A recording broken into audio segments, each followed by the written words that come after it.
Hi, good morning.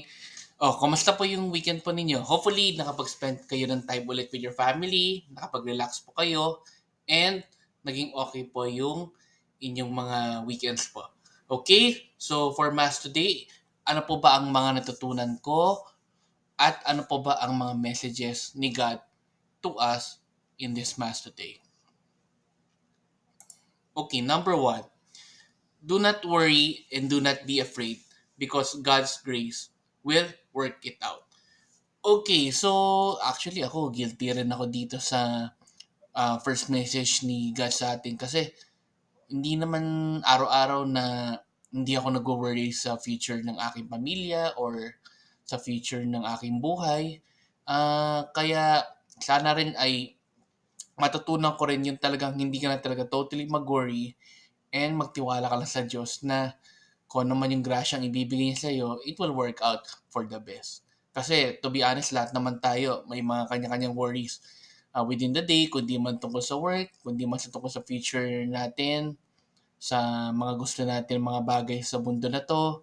So, yan rin yung nagkakos ng worry sa atin lahat. Kaya sana ay, pati ako, kayo, matutunan po natin na huwag tayo mag-worry at huwag rin tayo matakot kasi may plano naman yung Diyos sa atin. Plus yung mga graces na binibigay niya sa atin, yun po ang tutulong sa atin para sa mga worries po natin. Okay, number two, our God is a God of mercy and compassion. So, napakaswerte po natin na ang Diyos po natin ay talagang merciful and compassionate sa atin kasi lahat naman po tayo nagkakasala sa mundo na to at sana ay lagi po natin tandaan na kahit ang God po natin ay is a God of mercy and compassion, wag po natin aabusuhin yung ginagawa ng Diyos na yon para sa atin. Number three, the Lord invites us to live a life of mercy and compassion. So, dahil ang Diyos nga natin is a God of mercy and compassion, inaanyaya rin tayo na mabuhay tulad niya, na mabuhay rin tayo sa mundo na to in a life of mercy and compassion. Madaling nakasulat po ito ngayon dito sa ating messages or learnings, kaso hindi naman siya madaling gawin. Kasi lahat naman tayo may kanya-kanyang mga masasamang ugali or hindi tayo lahat merciful or compassionate sa kapwa pa natin. Pero sana unti-unti ay matutunan natin mamuhay ng ganon at kahit sa malilit na bagay, magawa po natin yung pagbibigay ng mercy and compassion sa kapwa po natin. Okay, number four and last for today, let us let go of our biases in order to enter the world of the people. Ang intindi ko po dito sa message na to ng Lord sa atin is wag po tayong mahihiya or matatakot na makipaghalabila sa mga taong hindi natin same sitwasyon sa buhay or ang lahat ng ibang sinasabi yung hindi natin same level. Hindi porket na mas nakakangat tayo sa ibang tao sa sa buhay po natin, wala na rin tayong pakialam or hindi tayo dapat naghihalubili sa mga taong mas hindi maganda yung sitwasyon ng buhay sa atin. Dapat hindi tayo maging bias sa ganun. Dapat mas tingnan natin yung kanilang character, yung kanilang ugali, pati rin yung way ng pagkikisalamuhan nila sa kapwa-tao nila, pati sa Diyos. At dapat hindi tayo maging bias doon.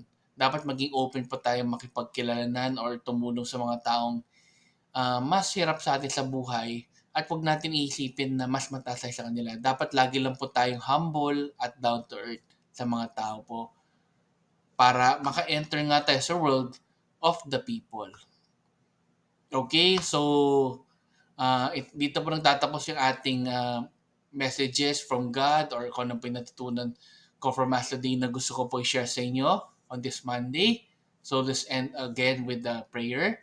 In the name of the Father, and of the Son, and of the Holy Spirit. Amen. Lord, sana po tulungan niyo po kami na like sa una nga yung message na wag po sana mag-worry sa mga nangyayari po namin sa buhay ngayon. Di lang ako, mostly lahat po ng taong nasa mundo po na to. Sana po uh, hindi po kami mag-worry masyado or matutunan po namin na mag-trust po sa inyo na may plano po kayo sa amin and yung grace po ninyo is tutulong po sa amin na maging okay po lahat ng worries namin. Lord, sana po ay matututo rin kaming maging merciful and compassionate sa kapwa po namin kahit sa maliliit na bagay po muna. Tulungan niyo po kaming maging ganon. And lastly po, sana po ay mag-let go po kami sa mga biases po namin sa iba't ibang tao. At sana nga po rin, pinagdadasal ko po yung mga taong nagkakaroon po ng problema ngayon sa Israel dahil sa mga gera ngayon nangyari ngayon. Sana naman po ay maisip nila na wag na po sanang maging ganun yung pakikipag-away po nila sila at matuto po silang makipag-usap bago po gumawa ng violence sa isa't isa. Uh, in Jesus' name, Amen. In the name of Father, Son, Holy Spirit, Amen. Okay, so happy Monday po sa inyo. Ingat po kayo lahat lagi sa pupunta at pag-uwi galing work or kung nasaan man kayo. Have a nice week ahead and see you again tomorrow po. Okay, after this, let's end again with a simple Thanksgiving prayer. And good morning po, good afternoon po sa inyo lahat. Thank you. Daily Thank You Prayer. Lord, thank you very much for all the blessings that you are giving us every day. Thank you for our food, safety, security, guidance, and all your blessings. Please avoid us getting sick from all illnesses and forgive us for all our sins. Lord, I pray that all our hopes and dreams will come true in your own time. Again, Lord, thank you for all the blessings that you have given us. Amen.